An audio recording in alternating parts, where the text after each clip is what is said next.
uget sapunika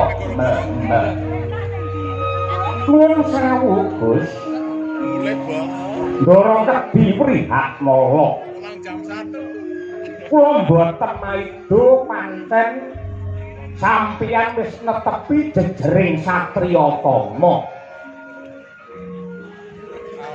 nanging nuwun sewu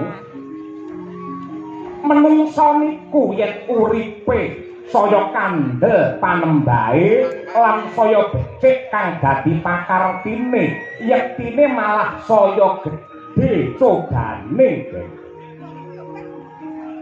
nanging pacoban menika yektosipun dados rabuke iman lan kangge njembarake rasa sabar kejawi saking menika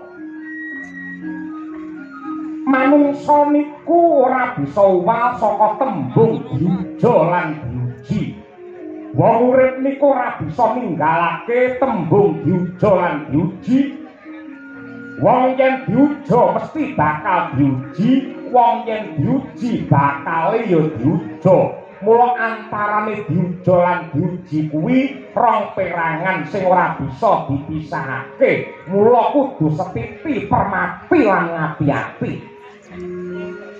Wong sugih nika ya nampa ujian, wong sugih cobane dadi wong serakah, wong pangkat ujiane dadi wong murka, wong pinter ujiane dadi wong sombong, dene wong sregep ngibadah ujiane dadi wong sing semuti-suti Gus.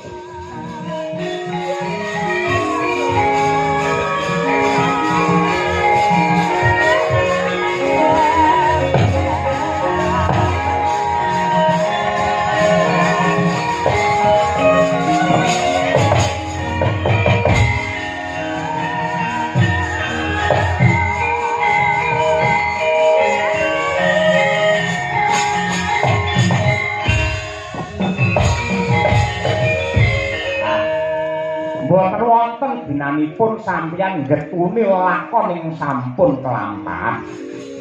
Ning mangsa nika ingkang dumados wonten madyaning alun-alun ingkang raka nenggih pun jagal dilawa tetambingan kaliyan Raden Rajamala. Wonten bab ingkang ganjil, wonten bab ingkang boten tinemu ing nalar. Saben-saben Rajamala mati kinemplungake wonten madyaning sendang watari bali urip melih ngoten marambah makaping-kaping. Yen sampeyan ora makati sampeyan ora tumandang bakale sampeyan mengko getun kedurung tembe urine yen nganti Sang Jaka Bilawa mati.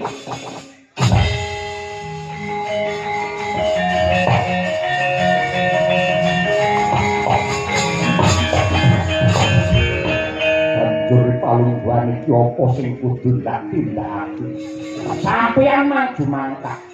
Kula kelingan sampeyan nalika mapan wonten ing wana Kamiyaka nate dipun paringi wujudipun sifat kandel minangka piyandel. Jemparing Brahma Warastra saking Bathara Brahma. Niku